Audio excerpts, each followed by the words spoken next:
এই ভোট হয়ে নেতার বেটি নেতা হয়ে যাবে আর মাইগ্রেন্ট লেবারের বেটি কবরে যাবে বা শ্মশানে যাবে, এটা বন্ধ হওয়া দরকার। আমি আসলাম এই মেন রুট থেকে, এখানে 15 বছর নাকি তৃণমূলের পঞ্চায়েতের সদস্য, কে কিভাবে ভোট আমি বিতর্কে যাব না। এই রাস্তাতে অল্প বৃষ্টিতেও দেখলাম আসার মতো নয়, কিন্তু তাহলে তারাও যদি অন্তত নিজের গ্রামটাকেও ঠিক করতে পারে, ততটুকু করে না কেন? করতে দেওয়া হয় না। সেই ভাইয়ের করার ইচ্ছা থাকলেও তাকে করতে দেওয়া হয় না, কারণ ওখানে কারা থাকে? মুসলমানরা থাকে, ওখানে কারা থাকে? পিছড়ে বর্গের হিন্দুরা থাকে, ওখানে কারা থাকে? আদিবাসীরা থাকে। ওদের এলাকায় উন্নয়ন করার দরকার নেই, এমনি ওদের ভোটটা আগের দিন রাত্রে 500 টাকা বিরিয়ানির প্যাকেট দেবো, পেয়ে যাবো, এই মানসিকতাই চলছে। তো আর এই গ্রামের মানুষ বুঝবে কবে? উত্তরপ্রদেশে মুসলমানদেরকে মারছে বিজেপি, আর পশ্চিম বাংলাতে মুসলমানদের মারছে তৃণমূল। এর বাইরে আর কিছু নয়। এখানে সংখ্যালঘু তোষণের নামে সংখ্যালঘুদেরকে শোষণ করা হচ্ছে। এই এখানে গ্রামের মানুষ আছে, জিজ্ঞাসা করবে অন টু অন করে, এত বড় গ্রাম, এখানে স্কুলের খোঁজ নিয়ে দেখুন স্কুলটা কত দূরে আছে। স্কুল থাকলেও টিচার নাই কেন? টিচার নাই কেন?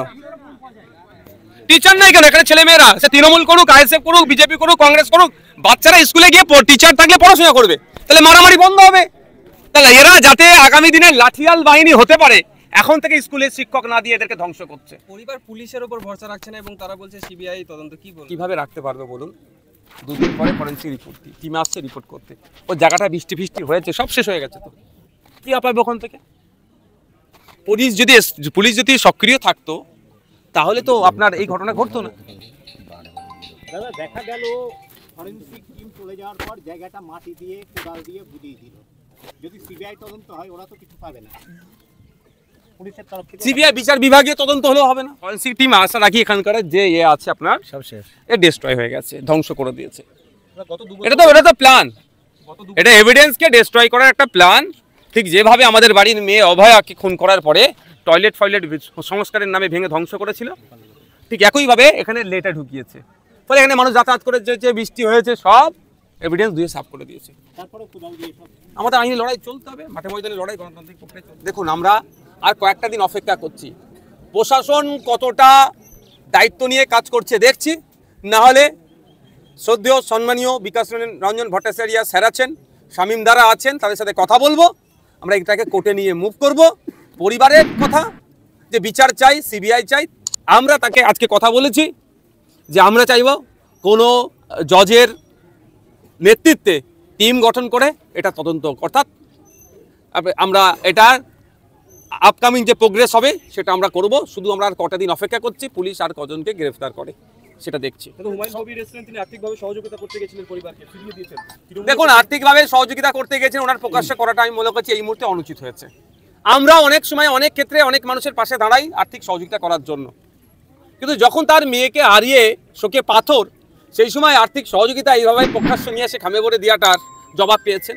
এবার হুমায়ুন কবির সাহেব নিজে থেকে দিচ্ছেন না সরকার থেকে ম্যানেজ করার জন্য পাঠিয়েছে, আমি বলতে পারছি না। তবে সরকার এত বড় নির্লজ্জ, যখন যাকে পারবে ম্যানেজ করে দেওয়ার জন্য পাঠাই।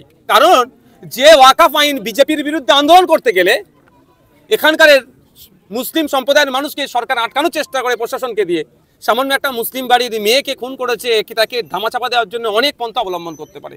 আমি এখানে মুসলিম শব্দটা বারবার ব্যবহার এই জন্যই করছি, ভোট আসলেই মুসলমানদের রক্তর প্রয়োজন হয়ে যায় সরকারের। মুসলিম না খুন হলে ভোটটা অসম্পূর্ণ থেকে যায় এদের কাছে, সেই জন্যই বারবার আমি এই শব্দটা ব্যবহার করছি। আর পিছিয়ে বর্গের মানুষের খুনকে এরা দেখতে বেশি পছন্দ করে। এটা সম্পূর্ণভাবে রাজ্য সরকারকে দায়ী নিতে হবে, ইসিআইকেও দায়ী নিতে হবে। আমরা চাইছি সঠিক তদন্ত হোক। আমি তামান্নার আব্বাজির সাথে কথা বলেছি, আমি এটাও অনুরোধ করেছি যে রাজনৈতিক হিংসাটা বড় কথা নয়, বড় কথা হচ্ছে এই গ্রামের থেকে হিংসা টোটাল বন্ধ করতে হবে। তার জন্য আপনাদেরকে আগে আসতে হবে, যারা যারা যুক্ত তাদের বিরুদ্ধেই আমাদের আইনি লড়াই চলবে। ও দল করে সেই দল করে, তার থেকে বড় কথা যারা অন্যায়ের সাথে যুক্ত তাদের বিরুদ্ধে আইনি লড়াই চলবে।